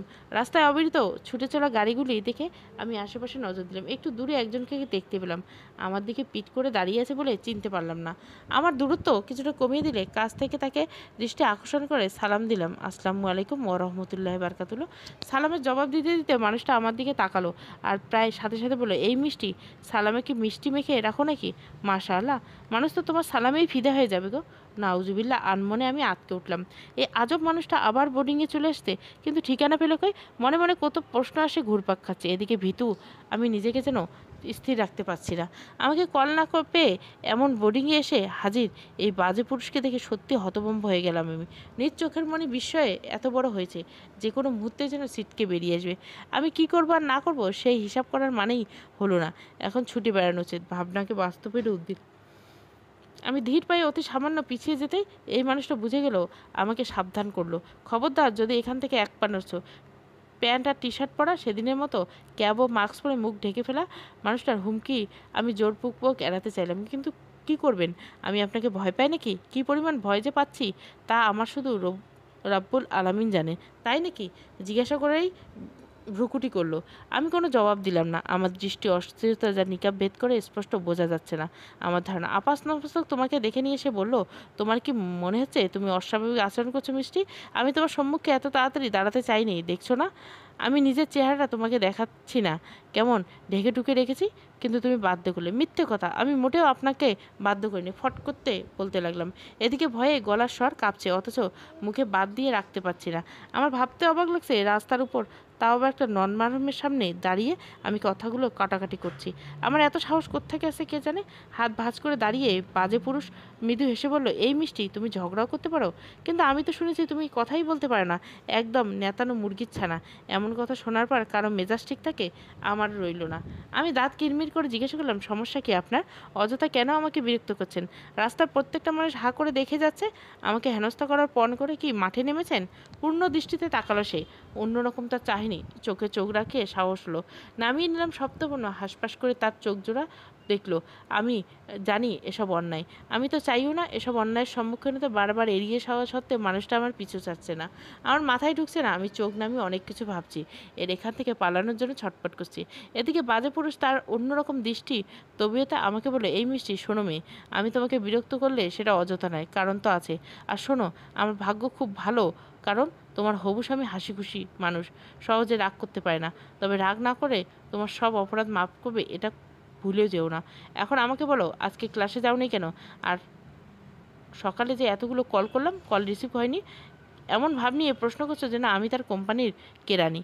কী হলো, চুপ করে আছো কেন? আরও প্রশ্ন জমা হলো, কিন্তু আমার উত্তর দেওয়ার পরিস্থিতি নেই। এমন পরিস্থিতিতে আমার একটু খারাপ লাগছে, ভীষণ মন খারাপ। আর মন খারাপ প্রকাশ করতে আমি তাকে অনুরোধ করে বললাম, প্লিজ আমাকে যেতে দিন, আমার এসব একটু ভালো লাগছে না। সবাই দেখছে, আব্বু আম্মু জানলে অসুবিধা হবে, দারোয়ান মামার কাছে তারা এসব ঠিকই জেনে নেবে। কেন আমাকে হেনস্থা করছেন বলুন তো? আমি তো আপনার কোনো ক্ষতি করিনি। আর বিশ্বাস করেন, আমি মোটেও সুন্দরী নেই। আপনি আমার চেয়ে অনেক ভালো সুন্দরী মেয়ে পাবেন। ছোট চোখ করে কিছুক্ষণ তাকিয়ে সে ফিক করে হেসে উঠলো। হাসি মুখে জিজ্ঞাসা করলো, এই মিষ্টি, তুমি কি মুভি টুভি অনেক বেশি দেখছো নাকি? কেন? কথা বেঁধে গেল গলায়। আমি ভয় পাচ্ছি। আল্লাহ সুবহানাল্লাহ তাআলার ভয়, পরিবারের ভয়, সমাজ সংসার ভয়, এক লাগামহীন পুরুষের সম্মুখে দাঁড়িয়ে কথা বলার ভয়। কিন্তু প্রাণপণে গোপন করে চলছে হাজারো সেই ভয়। এই তো কত বেঁধে গেল। পাত্তা দিলাম না, গলা শুকিয়ে যাওয়া প্রাধান্য দিলাম। পূর্ণ দৃষ্টিতে তাকিয়ে রইলাম তার পানে। ভয়কে পরাজিত করতে গিয়ে আমি যে শয়তানকে জিতিয়ে দিচ্ছি। চোখের পাপে আমি আমার আমলের খাতায় পিছিয়ে যাচ্ছি। এসব কথা আমার স্মরণেই এলো না। টিপিক্যাল নায়িকাদের মধ্যে বাক্য ব্যয় করছি, আমার চেয়ে সুন্দর কাউকে পাবেন, আপনাকে স্বামী হিসেবে মেনে নিতে পারবো না, জোর করে মন পাওয়া, ব্লা ব্লা ব্লা। এসব অনেক পুরাতন হয়ে গেছে মিষ্টি, ট্রাই সামথিং। যাই হোক, এখন কথা না পেঁচিয়ে আমার প্রশ্নের উত্তর দাও। তুমি শুধু শুধু সময় নষ্ট করছো। হঠাৎ কথা থামিয়ে আমার দিকে কেমন চোখে তাকালো। এরপর কপাল কুঁচকে জিজ্ঞেস করলো, এই মেয়ে, কী সমস্যা তোমার? আজকে চোখ দিয়ে কিলছো কেন? তোমার মতো পদ্মাশীল মেয়ে কি এসব শোভা পায়? এসব কথা শোনার পর আমার আর রুচি হচ্ছে না এখানে দাঁড়িয়ে থেকে। রাগে সমস্ত গায়ে যেন কাঁটা ফুটে উঠছে আমার। আমি কি অনেক বেশি সুন্দর? না মানে, মুখ ঢেকে রাখার পরও তুমি হাঁ করে তাকিয়েছো। আচ্ছা, কি এত দেখো গো? কেমন আহ্লাদি গলায় প্রশ্ন তুললো। আপনার ঢং দেখি মেয়েদের মতো ন্যাকামি করেন, এটা দেখে হাফ লেডিস কোথাকার। ফের যদি আমাকে ডিস্টার্ব করছেন, তেজগাঁ থানায় মামলা দিব আপনার নামে। রাগে অগ্নিশর্মা হয়ে কথাটা বললাম। এরপর সময় ব্যয় না করে তাকে ফেলে বোর্ডিংয়ের উদ্দেশ্যে পা বাড়ালাম। এখানে দাঁড়িয়ে খামোখা তামাশা করার শখ নেই আমার। যতই হোক আমি পদ্মাশীলী মেয়ে, ভদ্র ঘরে দুলালি। ফজরের নামাজ পড়া শেষ করে মাথা তোলার শক্তি আমার আর ছিল না। কখন যে ঘুমিয়ে গেছি তা এখন আর ঠাউর করতে পারছি না। গতকাল বিকেলে যেই কাণ্ড ঘটেছি এরপর খুব বাজে হয়েছিলাম। ভেবেছিলাম বাজে পুরুষ কোনো না কোনো অঘটন নিঘাত ঘটাবে, কিন্তু আল্লাহ সুবহানাল্লাহ তাআলার অশেষ রহমতে তেমন কিছু হয়নি। মাঝখান থেকে অহেতুক চিন্তা আমার ঘুম হয়নি। এই যা, ঘড়িটি তখন 10:30 বাজে। এত বেলায় আমার পেটে কিছু পড়েনি। এখনও হয়তো জেগে উঠতাম না, মরার মতো ঘুম উঠতাম, কিন্তু উঠতে হলো। আম্মুর ফোন পেয়ে জেগে হলো। আর আধ ঘন্টা পরে আব্বু আম্মু আসছে আমার বোর্ডিংয়ে। হঠাৎ না বলে আসার আমি বুঝতে পারলাম না। জিজ্ঞাসা করলাম, আম্মু বলে মা হয়ে নিজের মেয়ের কাছে আসতেই বুঝি?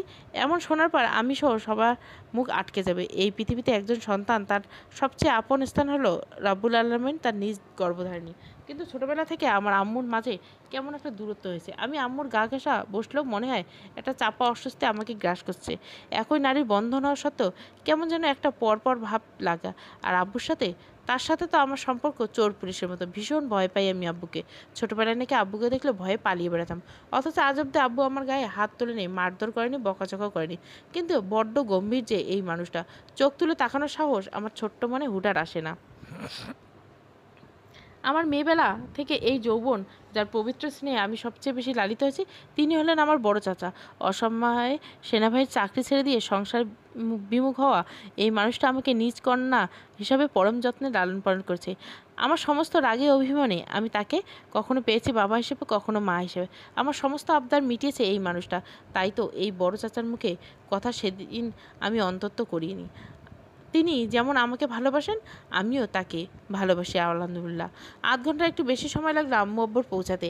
আমাদের নিজস্ব প্রাইভেট কার থেকে নামতে গিয়ে আম্মু এক রাজ্যের বিরক্তি বাক্যে বলল, এমন জঞ্জাট শেষ নেই, দেশের উন্নয়ন আর হলো না। এই রাস্তাঘাট আর সেতু ব্রিজ বানিয়ে ফায়দা কী হলো? 1 ঘন্টা রাস্তা 3 ঘন্টা আসতে হলো। আব্বু কিছু বলল না, চুপচাপ গাড়ি থেকে আমার জন্য আনা খাবার সহ জিনিসগুলো নামিয়ে নিচ্ছে ড্রাইভার আঙ্কেলের সাথে। আমরা খুব বেশি ধনী নেই, তবে মধ্যবিত্ত বলা যায় না, কারণ আমাদের দোতলা একটা বাড়ি আছে, নিজস্ব একটা গাড়ি আছে, তবে জমিতে আমার বিশেষ কিছু নেই। আব্বুর ব্যবসার অবস্থা শুনেছি আজকাল ভালো যাচ্ছে না, আর আমাদের এই গাড়ি বেশিরভাগ সময় ভাড়ায় চলে। সেই ভাড়ার টাকা দিয়ে গাড়ি মেরামত হয়, আর ড্রাইভার আঙ্কেলের বেতনের একটা অংশ উঠে যায়। স্বপ্ন, তুমি মিষ্টির লগে গিয়ে বসে থাকো, আমরা একটা কাম আছে, আমরা সেরে আসি। আম্মুকে কথাগুলো বলে আব্বু দেরি করে না চলে গেল। বাড়ির সবাই মোটামুটি আঞ্চলিক ভাষা এড়িয়ে চলে, কিন্তু বিকম অবধি পড়া আমার আব্বু আজ পর্যন্ত আঞ্চলিক ভাষা পরিহার করতে পারেনি। আব্বুর পড়াশোনা শেষ করতে পারেনি। বড় চাচা সেনাবাহিনীতে ছিলেন বলে খুব ছোটোবেলায় আমার দাদা পারিবারিক ব্যবসায়ী দায়িত্ব আমার আব্বুর হাতে তুলে দিয়েছিল। ব্যবসা করতে গিয়ে আর পড়া হয়নি, বিকম ফাইনালে দেওয়া সুযোগ হয়নি। অথচ পড়াশোনা নাকি আব্বু বেশ ভালো ছিল। বর্তমান বড় চাচা বাড়িতে থাকলেও ব্যবসায়ের দায়িত্ব আজ আব্বুর কাছেই রয়ে গেছে। আম্মুকে ঘামাতে দেখাচ্ছে। আমি রুমে আসার পর ফ্যান ছেড়ে দিলাম। আম্মু নিকাব খুলে স্বস্তির নিঃশ্বাস ছেড়ে বলে, 1 গ্লাস পানি দে তোমা, শীত আসছে অথচ আমার এত গরম লাগছে। আমি আম্মুকে পানি দিলাম। আম্মু পানির গ্লাস হাতে নিয়ে জিজ্ঞাসা করলো, সকালে কি খেলি? খাইনি। কেন? প্রশ্ন করতে আম্মু পানি পান করতে লাগলো। আমি সেদিকে তাকিয়ে বললাম, ফজরের নামাজে ঘুমানোর পর ঘুমিয়ে গেছিলাম, এরপর তোমরা ফোন পেয়ে জেগে উঠলাম। আম্মু গ্লাস ফিরে বললো, ভালোই হয়েছে। সবুজ রঙের একটা প্যাকেট দেখে বলো, ওটাতে একটা পাউরুটি আর দেশি মুরগির মাংস এনেছি, আমার সামনে বসে একটু খাতো। কতদিন হলো তুমি বাড়ি যাও না? এখানে হাবিজাবি খাবার খেয়ে শরীরের কি হাল করেছো তা কি দেখেছো? আম্মু অনেক কিছু বললো। আমি চুপচাপ দাঁড়িয়ে রইলাম। না না, দাঁড়িয়ে থেকেও না, খাবার নিয়ে এসো শিগগির, সকালে না খেয়ে থাকতে নেই, এরপর গ্যাস্ট্রিক আলসার এসবই বিপদ হবে। আর আমি বললাম, একটু পরে খাই আম্মু, দুপুরেতে তো দেরি নেই। আমার টেবিলে ঘড়িতে আবার চোখ বুলিয়ে আম্মু বলল, মাত্র 11:30 বাজে, এখন দুপুরের খাবারের সময় বহুত দেরি আছে, তাড়াতাড়ি খেয়ে নাও। কি আর করার, অগত্যা খাবার খেতে হলো আমাকে। অনেকদিন পর আম্মুর রান্না আমার খাবারের স্পর্শ পেয়ে আমার জিহ্বা কেমন চনমনিয়ে উঠলো। এদিকে যতই খাচ্ছি খিদে যেন মিটছেই না। কালকে নাকি একটা ছেলে এসে তোমার সাথে দেখা করেছে। আচমকা এমন প্রশ্ন শুনে আমি একটু চমকে উঠলাম। খাবার মুখে তুলতে গিয়েও নেমে পড়লাম। মনে মনে ভাবলাম, এত তাড়াতাড়ি খবরটা জায়গা মতো পৌঁছে গেল না। মানে আমি ইতস্তত করলেও আম্মু স্পষ্ট গলায় জানতে চাইলো ছেলেটা কে। হাতে থাকা খাবারের অংশটুকু জোরপূর্বক মুখে দিলাম। চিবিয়ে খাওয়া আপ্রাণ চেষ্টা করতেও নিজেকে স্বাভাবিক রাখলাম, কিন্তু কতটুকুই বা পারছি নিজেকে স্বাভাবিক রাখতে। মনের মধ্যে হাজারো শঙ্কা নিয়ে উজ্জীবিত হলো। কি জবাব দিব আমি আম্মুকে? নিজেই তো জানি না তার পরিচয়। কোত্থেকে আমার সন্ধান পেলো? কেনই বা বেহায়াপনা মতো? মিষ্টি, আম্মু ডাকলো আমাকে। আমি মৃদু চমকে উঠে জবাব দিল, জি আম্মু। পড়াশোনা শেষ হলে তো আমরা তোমার বিয়ে দিয়ে দেবো, তাই না? আমি উত্তর দিলাম, লজ্জায় নাই। এমনিতে উত্তর দিতে ইচ্ছা করলো না। আম্মু উত্তর না পেয়ে নিজের মতো প্রশ্ন করলো, বিয়ের বিষয়ে তুমি কি আমাদের রায় মেনে নিবে নাকি নিজের পছন্দের প্রাধান্য দিবে? আমার খাওয়ার রুচি আর হচ্ছে না। খাবার রেখে পানি পান করে নিলাম আর বাধ্য মেয়ের মতো চোখ মেললাম। আমার কোনো আপত্তি নেই আম্মু, তোমরা যা বলবে আমি ইনশাল্লাহ তাই করবো। কালকে তোমার সাথে দেখা করতে আসা ছেলেটার সাথে যদি বিয়ে দিয়ে দিতে পার তাহলে? কি? বিস্ময়ের অন্ত রইল না আমার। কি বলছে আম্মু? আম্মু হাসলো। মাশাআল্লাহ, কত সুন্দর হাসি। চমকে ওঠা আমিও তার হাসিটা স্নিগ্ধতায় বিমুগ্ধ হলাম। এদিকে আম্মু আমার চিপুকে স্নেহে হাত রেখে জিজ্ঞেস করলো, আপত্তি করবে মা? আমি জবাব না দিয়ে পাল্টা প্রশ্ন করলাম, কিন্তু আম্মু তুমি তাকে চেনো? আসলে প্রশ্নটা না করেই পাচ্ছি না, কারণ আমার বিষয়ে যে কাটতেই চাচ্ছে না। আম্মু নিজের হাতটা এবার আমার কোলে নিয়ে মৃদু মাথা নাড়িয়ে বলল, অনেক আগের থেকে। অনেক আগের থেকে মানে? কিন্তু এটা কিভাবে হলো আম্মু? আমি তো কিছুই বুঝতে পারছি না। আমি নিজেও এত তাড়াতাড়ি কিছু বোঝাতে চাইছি না মা, কিন্তু খুব দ্রুত হয়ে যাচ্ছে, অবশ্য আল্লাহ পাকের ইশারায়। আম্মু একটু থামলো, দীর্ঘশ্বাস ফেলে পুনরায় বলতে লাগলো, ছোটবেলা থেকে তুমি আমার থেকে কেমন যেন দূরে দূরে থাকছো। তোমাকে বুকে আগলে নিয়ে তোমার মাঝে আমার প্রতি উদাসীনতা আমি ঠিকই পেতাম। এখানে অবশ্য তোমার দোষ নেই, আমি নিজেই তোমার থেকে দূরে দূরে থেকেছি। এর কারণ একটাই, ভয়। কিসের ভয়? আজকে আম্মুর প্রত্যেকটা কথায় শুধু বিস্ময়ের ঝড় বইয়ে দিচ্ছে আমার মনের আকাশে। তোমাকে হারানোর পরে আজ পর্যন্ত যাকেই তুমি বেশি ভালোবেসেছো তারাই আমার জীবন থেকে চলে গেছে। আমার আম্মাকে আমি খুব ভালোবাসতাম, হুট করে আম্মা আমাকে ছেড়ে চলে গেলো। এরপর ভালোবাসলাম আমার বড় বোনকে। আম্মুর কথার মাঝে আমি জিজ্ঞাসা করলাম, বড় বোন তো মানে আমার খালামণি? কিন্তু আম্মু তুমি তো কখনোই বলেনি যে আমার খালামণি আছে। তুমি তো কখনোই জিজ্ঞাসা করনি। খুব শান্ত গলায় বলা আম্মুর কথাটা আমাকে চরম লজ্জায় ফেলে দিল। সত্যি তো মামা খালামণিকে নিয়ে আম্মুকে কোনো প্রশ্ন করিনি। আসলে ছোটোবেলায় যখন শুনেছিলাম আমার নানান নেই, তখন আম্মুর পক্ষের আত্মীয় নিয়ে আমার মনে কোনো প্রশ্ন জাগেনি, কিন্তু আজকে মনে হচ্ছে আমার প্রশ্ন জন্ম দেওয়া উচিত ছিল। আমার জন্মের 1 বছর পরে নানাম মানে আমার আব্বা মারা যান। এরপর বহু কষ্টতে আম্মা মানুষ করতে থাকেন। এরপর মহিলা হয়ে যক্ষের ধনের মতো তিনি আমাদের 2 বোনকে আগলে রেখেছেন। কত কষ্টে মানুষ করছেন তা আপার মুখে সবাই শুনেছিলাম। আপা আমার চেয়ে 8 বছরের বড়, আর তার কোলে আকাশ আসে। তখনই আম্মা আমাদের ছেড়ে চলে যান। তখন 2 গুলে তখন আপা ছাড়া কেউ ছিল না। অনাথ হওয়ার পর জীবনটা অনেক অসংখ্য রেখেছিল। একাকিত্ব হিংস্র বাঘের মতো পেয়ে আসছিল। আর তার আপাই আমাকে দেখাশোনা করা শুরু করে, বিয়ে দেয়। কিন্তু আমার বিয়ের পর মুখের ভঙ্গিমায় একরাশ দুঃখ ভাসিয়ে আম্মু থেমে গেল। টলমাল চোখের জল নিয়ে বিনা বিধায় আম্মু আলতো করে মুছে হাসলো। কালকে আসা ছেলেটা হলো আকাশ, আমার বোনের একমাত্র ছেলে আর তোমার খালাতো ভাই। তোমার জন্মের পরে আমি সিদ্ধান্ত নিয়েছিলাম, যেই বোন আমার জন্য এত ত্যাগ স্বীকার করছে তার ঘরে আমি তোমাকে পাঠাচ্ছি। কিন্তু আম্মু এতগুলো বছর আমি কেন খালামণি এবং খালাতো ভাইয়ের কথা জানতে পারিনি? তারা কখনো আমাদের বাড়িতে আসেনি, আমরা তো কখনো না গেলাম না। যদি তিনি আমার খালাতো ভাই হয়ে থাকেন তাহলে কেন মুখ লুকিয়ে আমার সাথে দেখা করতে এলেন তুমি জানো? পরিচয় গোপন করে আমার সাথে ফাজলামি করছে। আমি একটু রাগ বিষয়ে কথাগুলো বলে অন্যদিকে তাকিয়ে রইলাম। এদিকে আম্মু আমার কথা শুনে হেসে বলে উঠলো, পুলিশটা কি আর প্রকাশ্যে মেয়েদের সাথে রসিকতা করতে পারে? পুলিশ মানে? প্রায় আটকে উঠলাম আমি। আমাকে চমকে যেতে আম্মুর শরীর দুলিয়ে হেসে বলল, আকাশ তেজগাঁ থানার ইন্সপেক্টর। হায় আল্লাহ, কি সর্বনাশ! শেষমেশ আমি একটা পুলিশের ভয় দেখালাম। কথাগুলো আমি মনে মনে বললাম আর মুখে ছোট্ট করে বললাম, ও বলে শুকনো ঢিক গেলাম। কালকে বাজে পুরুষ ওরফে আকাশের সাথে যেসব ব্যবহার করছি তা মনে পড়তে আমার সমস্ত হাত পা হিম হয়ে যাচ্ছে। এখন আমার কি হবে সুবহানাল্লাহ তাআলা ভালো জানেন। কিন্তু আকাশ যে দেখা করতে আসবে এটা নিয়ে তো আপা আমাকে কিছু বলেনি, আকাশও বলেনি। আম্মু নিজেকে যেন কথাগুলো বললো। এরপর ভাবনায় নিমজ্জিত হলো। ফাত্রামি করতে আসবে? এটা কি ঢাকঢোল পিটিয়ে আসবে? একটা পুলিশ এমন নির্লজ্জ আর মেলিপনা ভর দুপুরে হতে পারে? ইয়া মাবুদ, শেষমেশ একটা পুলিশের সাথে আপনি আমার সংসার করার ভাগ্য লিখে রেখেছেন। মনে মনে আমি অসংখ্য কথা বলে গেলাম, কিন্তু আম্মুর সম্মুখে একদম নিশ্চুপ। এদিকে আম্মু নিজের ভাবনায় ইতি দিয়ে মাথা ঝাঁকিয়ে বলে, আচ্ছা আকাশের বিষয়ে পরে ভাবা যাবে, তোমাদের বিয়েতে এখনও অনেক দেরি আসছে। আগে তোমার পড়াশোনা শেষ হোক, তাছাড়া খুব গুরুত্বপূর্ণ একটা কাজ তোমাকে অবশ্যই করতে হবে। কী কাজ? এখনও না, সময় হলে বলবো। এসব বিষয়ে তো তাড়াতাড়ি করা যায় না। একটা আকাশ ঝামেলা বাঁধিয়ে বসবে, তা কে জানতো?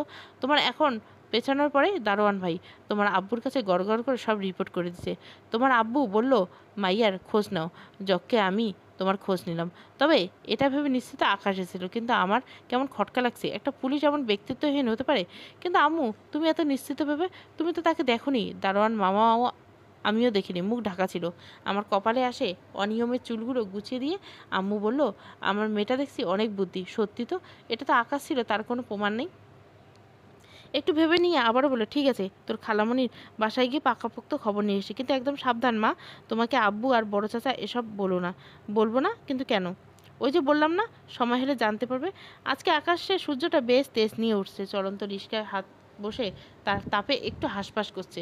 তবে রৌদ্রোজ্জ্বল দিনে রিস্কার মনটা বেশ ফুরফুরে লাগছে। আমার ঠিক পাশে বসা আমার গর্ভধারিণী আজকে আমার অন্যরকম লাগছে। খুব মায়া যাচ্ছে, ইচ্ছে করছে তীব্র আবেগে আম্মুকে আলিঙ্গন করতে। আম্মু, তোমার এত কষ্টের কথা আমাকে আরও আগে বলো না কেন? কিন্তু জিজ্ঞাসা করা হয়নি, কারণ আমি জানি এমন প্রশ্নের উত্তর দিয়ে আম্মু আমাকে বলবে, তুমি তো আগে কখনো জিজ্ঞাসা করোনি। রিক্সা একসাথে দাঁড়ালো একটা বিল্ডিংয়ের সামনে। আমার বোর্ডিং থেকে বেশি দূরত্ব নেই। আমি নামলাম রিক্সা থেকে। আম্মু রিক্সা ভাড়া মিটিয়ে এরপর আসলো আমার কাছে এসে আম্মু বলল, ভেতরে আসো। আমি সামনে পা বাড়ালাম, কিন্তু কৌতূহল সে জানতে পারলাম খালামণির বাসা এখানে বলে কি আমাকে ফার্মগেটে পড়তে পাঠিয়েছো? আমাকে দেখছি কিছুই বলতে হবে না, তুমি তো সব নিজেই বুঝলে না বলে আম্মু হাসলো, কিন্তু কথা বললো না। এই কারণে তোমাকে এখানে পাঠিয়েছি। এখন আর রহস্য উন্মোচনা করতে বসো না, হাঁটো শিগগির। তাড়াতাড়ি আবার ফিরতে হবে, তোমার আব্বু টের পেলে আর রক্ষা নেই। ঠিক তোমার বড় চাচার কানে তুলে দেবে। জানোই তো আমার একা চলাফেরা তারা পছন্দ করে না। তিনতলা হাতের ডান দিকে ফ্ল্যাটে গিয়ে আম্মু কলিং বেল বাজিয়ে দিল। একটু অপেক্ষা করার পর দরজা খুলে দিল। মধ্যবয়সী একজন মহিলা এসে দরজা খুলে। তার পরনে ধূসর রঙের কাপড় আর নিখুঁত পরা আছে। মাথার চুলগুলো রঙে খয়েরির পাশাপাশি খয়েরি রঙের আঁকিবুকি। বোঝাই যাচ্ছে বয়সের চাপে পাকা চুলে মেহেন্দির গুণে আড়াল ধরেছে। আরও আমি কাকে দেখছি রে স্বপ্না? প্রশ্নটা আম্মুকে করা হলো ভদ্রমহিলার সমস্ত আগ্রহ আমাকে দিয়ে। মিষ্টিকে নিয়ে আসবি এটা বলিস না, আয় আয় ভিতরে আয়। আমি ভিতরে যেতে যেতে তিনি দরজা থেকে সরে গেলেন। আম্মু ভেতরে ঢুকে, আমি নিজেই তো আসবো, সেটা তো কোনো ঠিক ছিল না আপা।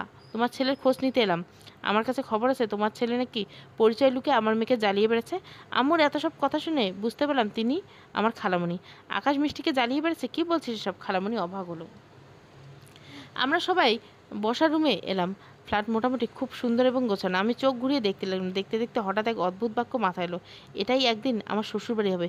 ভাবতে গিয়ে তিত্তির করে আমার লজ্জার হিমস্রোত আমার সমস্ত দেহে বয়ে টের পেলাম। তবে দ্রুত নিজেকে আড়ালে নিয়ে অদূর ভবিষ্যতের কথা চিন্তা না করে বর্তমানে নিমগ্ন হলাম। আমি ঠিক জানি না আপা, আসলে কালকে সকালে ও নাকি ওর বড় চাচার সাথে কী সব বলে কান্নাকাটি করছিল। ওর বড় চাচা আমাদের সব কিছু বলে নেই, মায়ের মন তো জানোই। ওর আব্বুর কাছে এসব শোনার পর আর থাকতে পারিনি, আজকে চলে এলাম। ওর বোর্ডিংয়ে যখন গেলাম তখন দারোয়ান ভাই বললো গতকাল ওর সাথে একটা ছেলে দেখা করতে এসেছিল। আমার কথা থামতে খালামণি জিজ্ঞেস হলো, ছেলে কে রে? সেটাই ঠিকঠাক জানতে পারলাম না। তার দারোয়ান বলল, ওই ছেলে নাকি মিষ্টির আত্মীয়, এসব পরিচয় দিয়ে দেখা করেছে। ছেলেটার বয়স 30-এর কাছাকাছি। এসব শুনে আমার মনে হলো আকাশই হতে পারে। আমি মিষ্টিকে জিজ্ঞাসা করার পর ও কিছু বলতে পারেনি, কারণ আকাশ পরিচয় দেয়নি আর মুখও ঢাকা ছিল।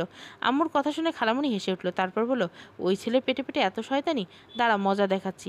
ঘরেই যাচ্ছি, দুপুরে সুযোগ পেলে চলে আসবে একসাথে দুপুরের খাবার খাবো। সর্বনাশ, এই লোক এখন এই বাড়িতে কি করছে?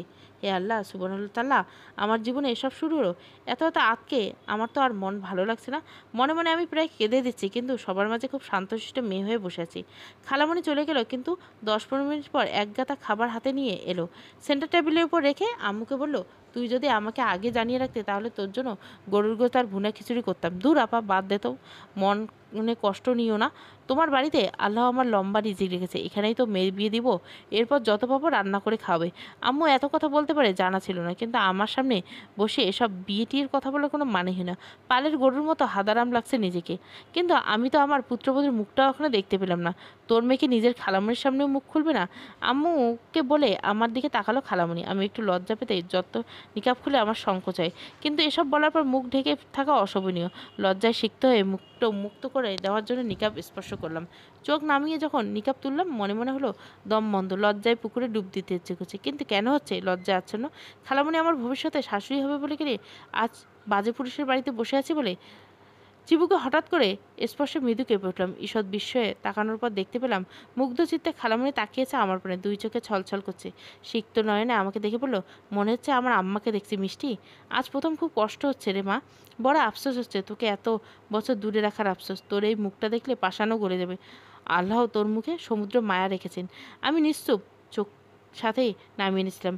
আমার জানা নেই এসব কথা শোনার কি উত্তর দিতে হয়, তবে আমাকে কষ্ট করে কিছু বলতে হবে না। খালামণি তো বলেন তোকে আর দূরে রাখতে চাই না, যত তাড়াতাড়ি সম্ভব সব কিছু সারতে হবে। হ্যাঁ রে মিষ্টি, তোর বিয়েতে আপত্তি নেই তো? আমার আবার জোর করে তোর উপর নিজের পছন্দ চাপিয়ে দিচ্ছি না তো? আপা ওকে জিজ্ঞাসা করছি, আকাশের কথা না জানিয়ে জিজ্ঞাসা করছি। বলল আমাদের পছন্দ নিয়ে কোনো আপত্তি নেই। আমার হয়ে আম্মুই উত্তর দিল। অবশ্য আম্মু উত্তর না দিলে আমি বোবা হয়ে থাকতাম, কারণ এসব বিষয়ে মেয়েদের চুপ থাকতে হয়, এমনটাই ছোটবেলা থেকে জেনে আসছি।